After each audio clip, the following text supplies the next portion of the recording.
Hi there, Lindsay here, the Frugal Crafter. Today we're going to paint this joyful bouquet of orangey colored roses and assorted flowers. I was playing again with my golden open acrylics, and this time I was curious to see how they would mix with these paints that I tried quite a long time ago, a couple of years ago, called Aqyla, which was a Japanese paint. And as I have been using the open acrylics a lot, I've been thinking they reminded me a lot of that paint.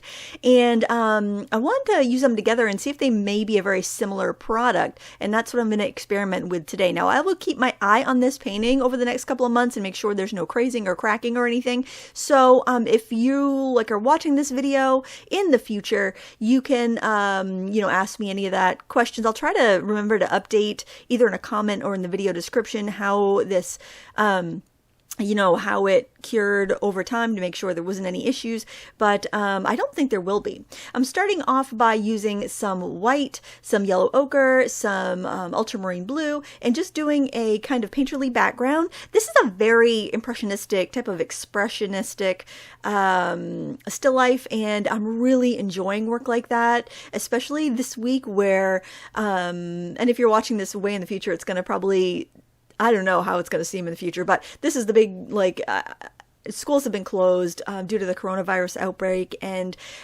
our whole worlds have been turned upside down. And I just find that these very free, expressive still lifes have been really appealing to me, especially with acrylics, because they're so fast drying and just instant gratification. Now, the reason I like the open acrylics and the Aqyla paints are because they're slower drying.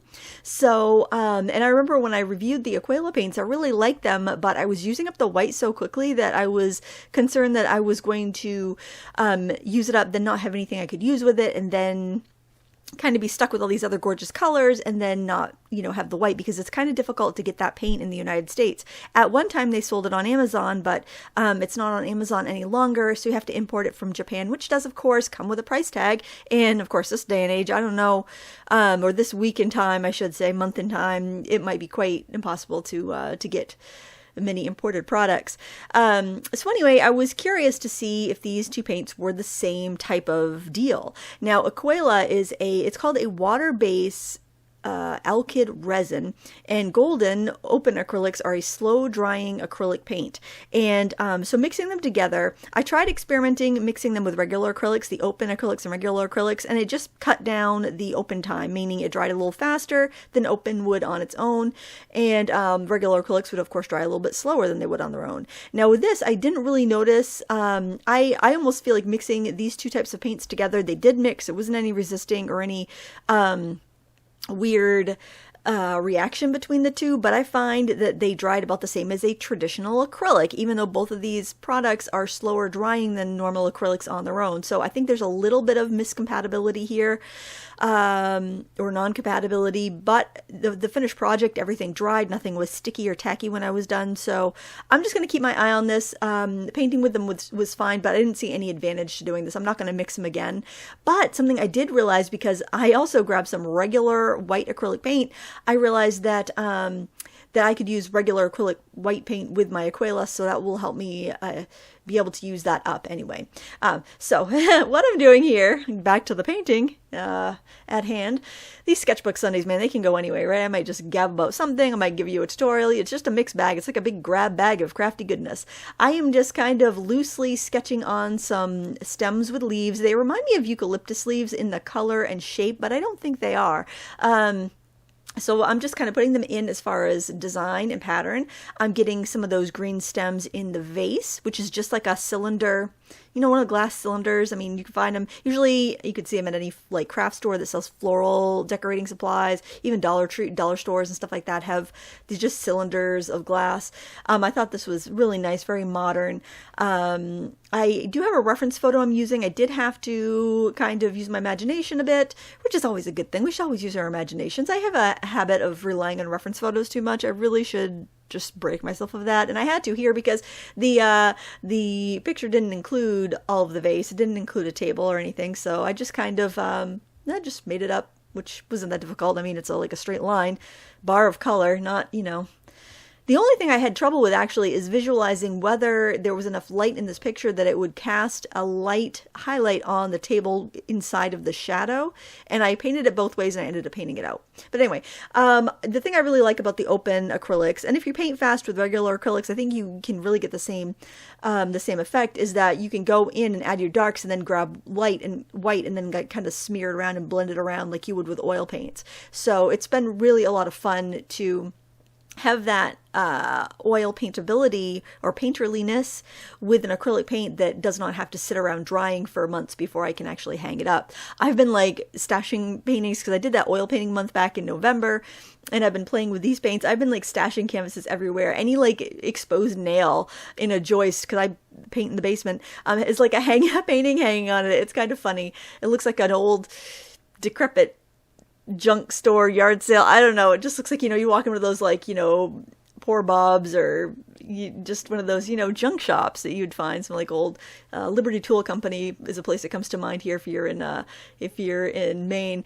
But it's just kind of like I got paintings hanging from every nail. It's quite interesting. But anyway, I'm using a variety of different shaped brushes. I'm using some small round brushes to get these little they almost look like mums, like the shape of the flower, like chrysanthemums, like tiny little mums.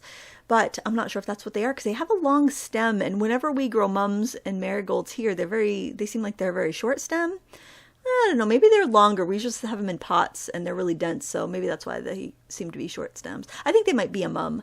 That's what I think. And the big flowers are roses, and they're kind of like a peach with like a darker orange in the center where the petals are compact together.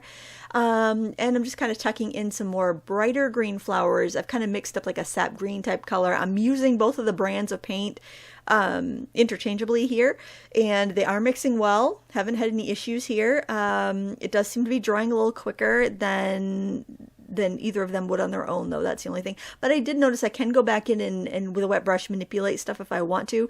But you do have to be careful on a canvas because it tends to lift it up to the canvas more than it would if I was working on paper. So just kind of keep that in mind.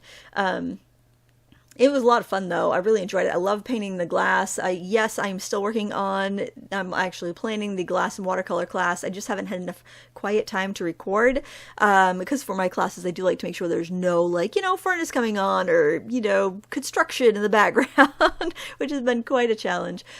This was kind of a fun technique. I just wanted to really make my oranges pop, so I just took ultramarine blue and white and just kind of have been putting slapdash marks all over the background, and I think just doing that really almost like pointillism, which is another kind of impressionistic technique from that same genre, that same time frame. Pointillism was very popular the same time Impressionism was, and by dashing in those bright colors you get that vibrancy from your subject colors. So putting that blue next to that orange is making it stand out more. It's making it more vibrant, making it more lively, because those colors, I don't know what they're called, color molecules? I don't know. They just kind of vibrate against each other, next to each other when you have an opposite like that. So kind of keep that in mind. Use your opposite colors anytime you feel like your subject isn't separating from the background enough to be the focal point. Try using an opposite color. That's really going to help you. Also, you can try contrast in values. Oh, my stomach just growled. I hope you didn't hear that. But I just told you, so I guess it wouldn't matter if you did. So that just gives you, another way to contrast. And I am putting in some darker shadows and leaves around those light flowers to give it a little contrast that way too. So whenever you feel like it's flat or you can't tell the difference between some items or there's just not enough difference, just work on contrast, either an opposite color or a darker or lighter value, just to, break it apart a little bit. So here I did struggle a little bit with a shadow. I knew where the shadow would be. I knew that it would be under the flowers. It would be kind of like a dappled shadow because the light was it wasn't really direct. It was a little bit more ambient, but I did feel like there might have been a more direct light on the right side. So I thought I might actually have a bright highlight in the middle of the shadow to the left of the vase. And I would paint it in, I would look at it, I would paint it out, I would look at it, and I think I probably did the hokey pokey about 4 times before I decided I was going to leave it just as a shadow. But I think it would have worked either way, honestly. But I was just kind of, I think, staring at it too long, and I think if I had painted the shadow in like that and just left it, I think it would have been fine, and I think it would have come back. That looks fine, especially with a little bit of that blue from the background in there.